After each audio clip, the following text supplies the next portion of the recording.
mi hijo, mi hermano, mi abuelo o mi papá. Hace más de 170 años se publicó uno de los libros más importantes de la historia moderna, el Manifiesto del Partido Comunista, en el que Marx y Engels explicaron cómo la libre empresa y la competencia conducen a la concentración del capital y los monopolios de las fuerzas productivas. En otras palabras, desde ese tiempo ya se ve que en el futuro el 1% de la población sería dueña del 98% de la riqueza del mundo. Muchos intelectuales pensaron que Marx se había equivocado, y es que él anunció hace casi 2 siglos que en el futuro el número de personas que caben en un avión tendrían más riqueza que los habitantes de todo un continente. No existe un solo país capitalista que no tenga personas desempleadas, y no creas que son gente floja y sin estudios, para nada. Entre ellos hay muchos con estudios superiores. Otra proyección que Marx y Engels hicieron hace más de 170 años fue la globalización de la economía. Y sí, como podemos ver, el capitalismo es un modelo global, pero esto no es tan simple para ellos, ya que necesita de la política. El modelo político actual es el que ayuda a legitimar el modelo económico. Es decir, sin la política no hay mercado libre y por lo tanto decae el capitalismo. Es por esto que el manifiesto no es solo un libro teórico, es también un llamado a la acción de derrocar el capitalismo. Como parte de las predicciones de Marx y Engels, los obreros de todo el mundo perderían sus empleos. Sus habilidades se considerarían poca cosa y con el tiempo perderían toda oportunidad de mejorar su calidad de vida. Esta es la situación de muchos de los trabajadores del mundo. Conoces una persona que trabaja todo el día, solo tiene tiempo para llegar a casa, tomar un baño y dormir para trabajar al día siguiente. Estas son las condiciones de vida de las que Marx hablaba. Para Marx, en todas las épocas la sociedad desarrolló una ideología en la cual los explotados defienden a sus explotadores. ¿Será que estas predicciones ocurrieron y ocurren en Colombia? La economía de los países más poderosos padece una crisis profunda, ya que producen mucho más de lo que sus propios habitantes pueden consumir. Por tanto, la expansión comercial es necesaria para colocar en los mercados externos lo que les sobra de muchos productos y también grandes cantidades de capital que pueden invertir por fuera con mayores utilidades. Las grandes potencias iniciaron en los años 90 una imposición a los países medianos y pequeños del modelo neoliberal, cuyo principal objetivo es eliminar los impuestos, las normas y leyes que les impidan el ingreso a dichos países, de sus capitales, mercancías y también de sus empresas. A esa libertad de comercio y de inversión se le llama neoliberalismo. El nuevo sistema es injusto, ya que muchos de los países pobres y medianos no tienen la capacidad ni las fortalezas para salvaguardar sus mercados y la producción nacional. Colombia aceptó adoptar ese modelo. En el caso de Estados Unidos, por ejemplo, algunos datos permiten explicarse por qué se interesaron en el libre comercio. Les sobra, entre muchos otros, aceite de girasol, arroz, trigo, aceite de maíz, algodón y frijol soya. Por cada $100 que produce debe exportar 26.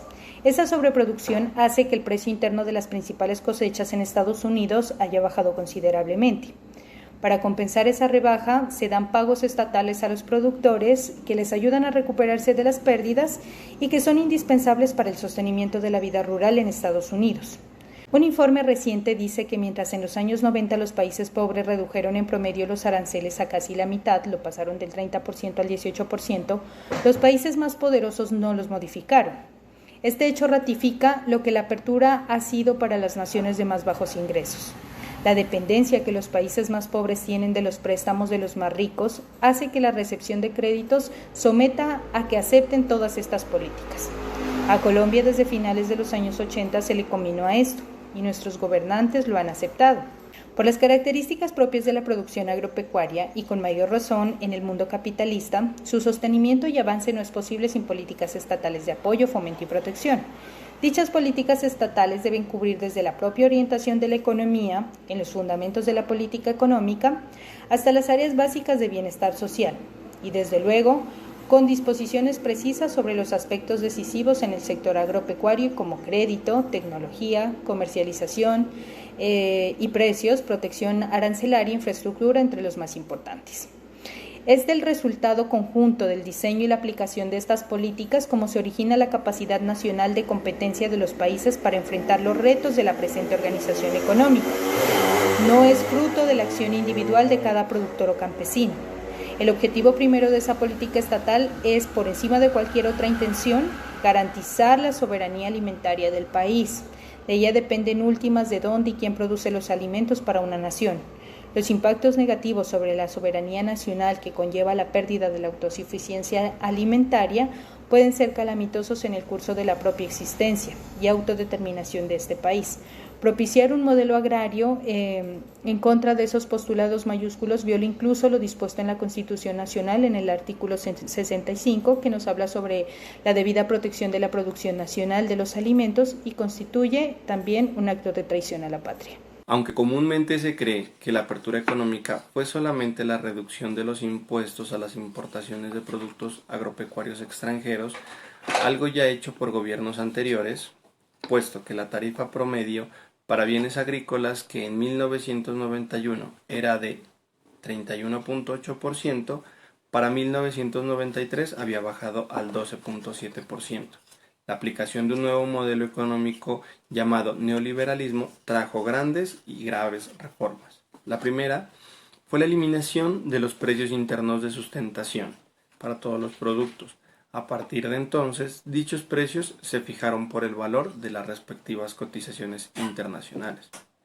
Esto influyó tanto en los cereales, en el café, en el banano, entre otros, exceptuando el azúcar. Debido a eso, entre 1990 y 1996, los ingresos de los agricultores cayeron en más de un 20% en la mayoría de los sectores.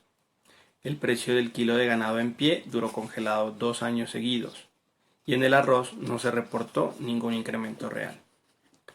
Adicionalmente, argumentando que el atraso de la agricultura colombiana obedecía a la ineficiencia de campesinos y agricultores muy favorecidos por el gobierno, se eliminaron los estímulos a las exportaciones, la garantía de compra de las cosechas, los apoyos para compra de fertilizantes e insumos y la asistencia técnica gratuita.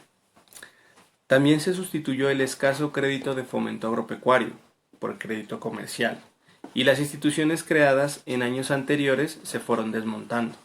Desapareció el IDEMA, el ICA se dividió, dejándole a este solo el manejo sanitario y de supuesto control, pero sus labores de investigación se le entregaron a un nuevo ente, de carácter mixto, que recibió el nombre de Corpoica, y aunque ha trabajado con el respaldo del presupuesto oficial, lo que ha hecho es privatizar la gestión tecnológica. Se impuso la estratificación rural para los servicios públicos y se aumentaron los impuestos y contribuciones al sector, llegando a una tasa impositiva de más del 35% de los ingresos. En pocas palabras, se excluyó el papel del Estado apoyando al sector agropecuario. Se acabó con la política sectorial para el campo y los más perjudicados por esta decisión fueron los campesinos. Como consecuencia de esa nueva política, en 1992 se derrumbó la siembra de cultivos transitorios. Cerca de 300.000 hectáreas fueron dejadas de sembrar en el país, sobresaliendo las rebajas en productos como soya, cebada, maíz y algodón.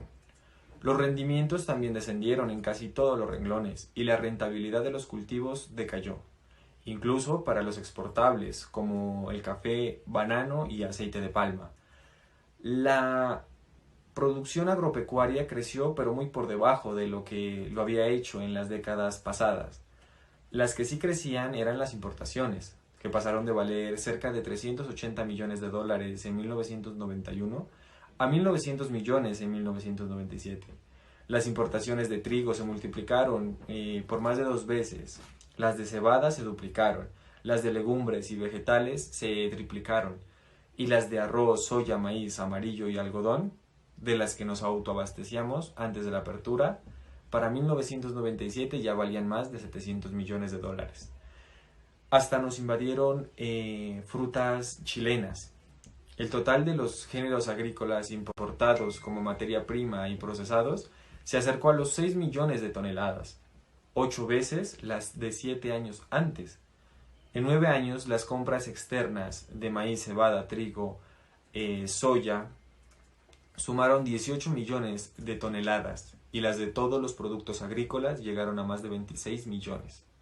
Importamos hasta plátano, leche en polvo, papa y arroz. Los efectos sociales de ese desastre fueron igualmente graves. Los niveles de pobreza y de pobreza absoluta son iguales a los de 1988. De los pobladores rurales colombianos, más del 80% está en la pobreza.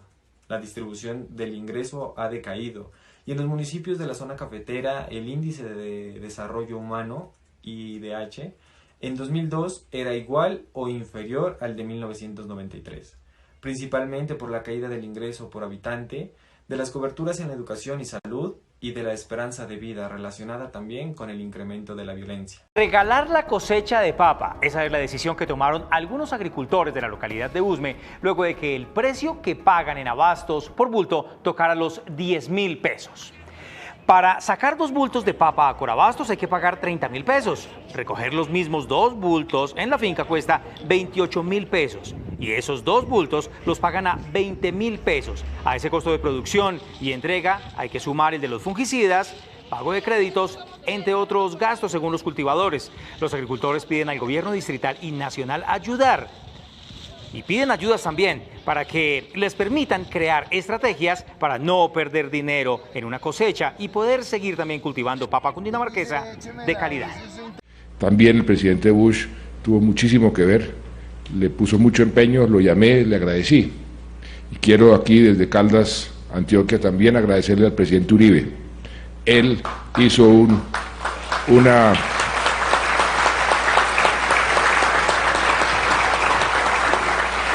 esfuerzo enorme para que este tratado saliera adelante. Jaime Garzón fue asesinado esta mañana.